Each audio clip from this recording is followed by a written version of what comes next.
Everyone, हम discuss कर रहे हैं हिंदी व्याकरण। इससे प्रीवियस वीडियोस में हमने जाना था कि भाषा किसे कहते हैं और हमने भाषा के रूप के बारे में भी जाना था। भाषा दो प्रकार की होती हैं, मौखिक भाषा एवं लिखित भाषा। हमने सांकेतिक भाषा, मातृभाषा, राष्ट्रभाषा और राजभाषा के बारे में भी समझा था। हमने ये भी जाना था कि लिपि किसे कहते हैं। अब हम बात करेंगे व्याकरण की।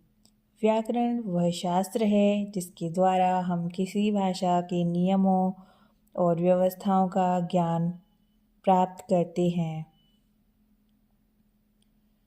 व्याकरण के मुख्य 3 अंग माने जाते हैं: वर्ण विचार, शब्द विचार और वाक्य विचार। अगर हम बात करें वर्ण विचार क्या होता है, वर्ण विचार के अंतर्गत वर्णों के आकार, उच्चारण, उत्पत्ति आदि पर विचार किया जाता है। अगर हम बात करें शब्द विचार की, शब्द विचार के अंतर्गत शब्दों के रूप, भेद, प्रकार, लिंग, वचन, काल, उत्पत्ति, व्युत्पत्ति तथा बनावट पर विचार किया जाता है। और अब हम बात करेंगे वाक्य विचार की। वाक्य विचार के अंतर्गत वाक्य रचना, वाक्य विश्लेषण, भेद आदि का वर्णन किया जाता है।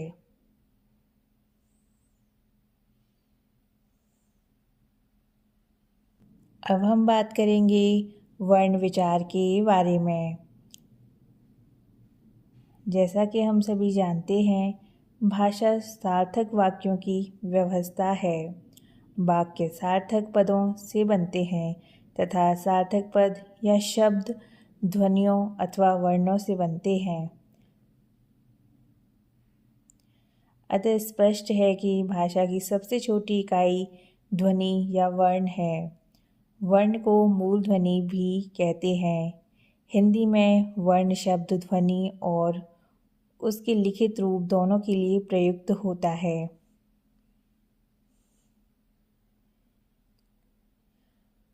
हम बात करेंगे वर्णमाला की।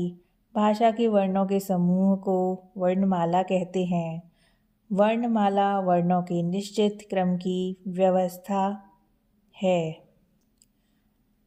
अगर हम बात करें हिंदी वर्णमाला की, हिंदी वर्णमाला में है स्वर, अनुस्वार, विसर्ग और व्यंजन, संयुक्त व्यंजन, आघात स्वर, आघात व्यंजन और हलंत। अगर हम स्वर की बात करें तो स्वर होते हैं आ, आ, ई, उ। जैसा कि आप देख सकते हैं, स्वर इसके साथ साथ आयो, वाह,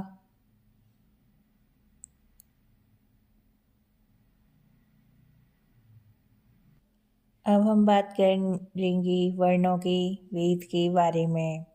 उच्चारण के आधार पर वर्णों को निम्नलिखित 2 भागों में बांटा जाता है: स्वर तथा व्यंजन। अब हम बात करेंगे स्वर की। जिन वर्णों का उच्चारण बिना किसी सहायता तथा रुकावट के स्वतंत्र रूप से होता है वे स्वर कहलाते हैं। हिंदी में स्वर निम्नलिखित हैं: आ, ई, उ, री, ए, ओ।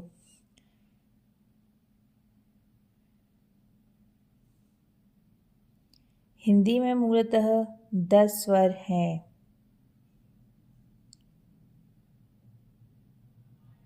और अगर हम बात करें स्वरों के वेद की, तो स्वरों के 3 वेद होते हैं: हर्ष, दीर्घ और प्लुप्त। सबसे पहले हम हर्ष स्वर की बात करेंगे। जिन स्वरों के उच्चारण में कम से कम समय लगता है अथवा एक मात्रा काल उन्हें ह्रस्व स्वर कहते हैं। इन्हें मूल स्वर भी कहते हैं। अगर हम बात करें इनकी संख्याओं की तो ये इनकी संख्या 4 है, जैसा कि आप देख सकते हैं। अब हम बात करेंगे दीर्घ स्वर की।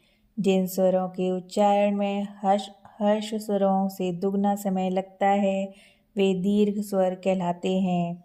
अगर हम बात करें इनकी संख्या की तो ये 7 होते हैं संख्या में, जैसा कि आप देख सकते हैं। आ, ई, ऊ, ए, ओ। ये दीर्घ स्वर कहलाते हैं। अब हम बात करेंगे प्लुप्त स्वर की। जिन स्वरों के उच्चारण में ह्रस्व स्वरों से 3 गुना समय लगता है वे प्लुप्त स्वर कहलाते हैं। प्लुप्त स्वर लिखते समय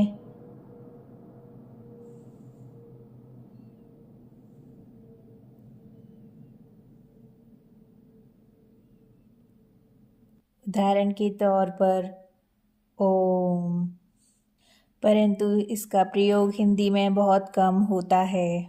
अब हम बात करेंगे अनुनासिक स्वर के बारे में।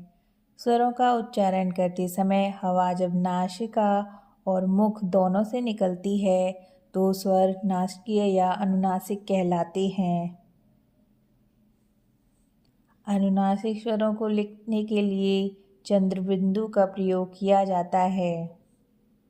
अब हम बात करेंगे व्यंजन के बारे में।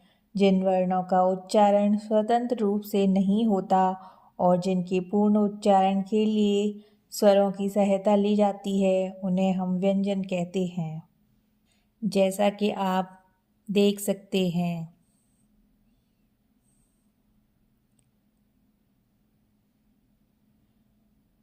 का से लेकर माँ तक स्पर्श व्यंजन कहलाते हैं तथा अंतस्थ व्यंजन होते हैं य, र, ल, व।